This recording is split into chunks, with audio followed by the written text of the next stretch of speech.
Hi everyone, this is Jon Shafer, project lead for At the Gates.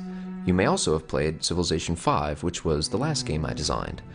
At the Gates is an empire builder set in the era of classical antiquity.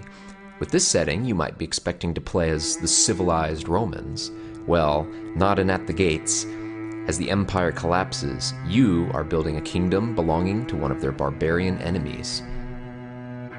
I really believe that At the Gates is pretty important for the future of strategy gaming. Not because it's going to be a humongous title that sells millions of copies, but because it shows that smaller titles, or at least titles that are developed by a smaller team with a smaller budget, can still have the same amount of depth as much bigger and more expensive games.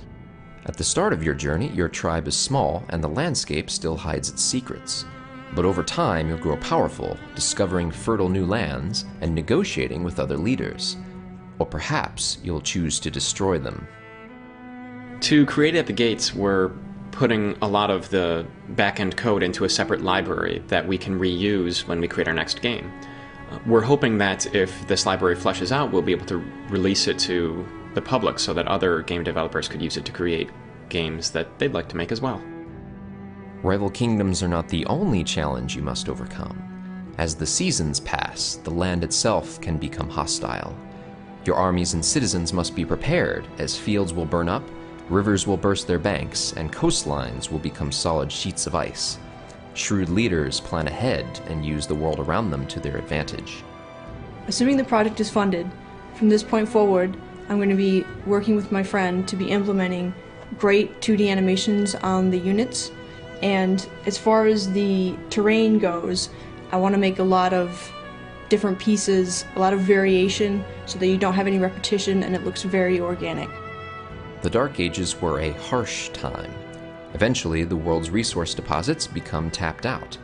You can solve this problem by borrowing from your neighbors, or by moving your entire kingdom and migrating to more fertile lands. Your formidable rivals are represented with portraits that help illustrate their unique personalities. While you can always crush them, it's also possible to forge a mighty alliance by working with them. If Attila's people are starving, then providing him with the gift of food might earn you a friend for life. We can complete the programming with such a small team because the same people who are doing the development are the people who are deciding what goes into the game.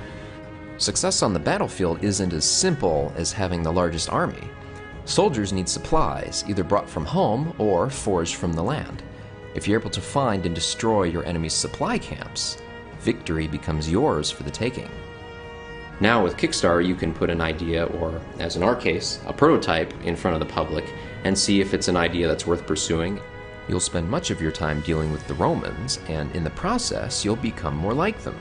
Completing requests for the Empire or capturing its cities will give you access to powerful new technologies. There are a number of other unique features in At the Gates that we didn't have time to cover in this video, but you can learn more by going to our Kickstarter page. Just head over to Kickstarter.com and search for At the Gates. At the Gates is going to be a special game, but only if it gets made. So please consider supporting our campaign and become an important part of an amazing project. Thanks.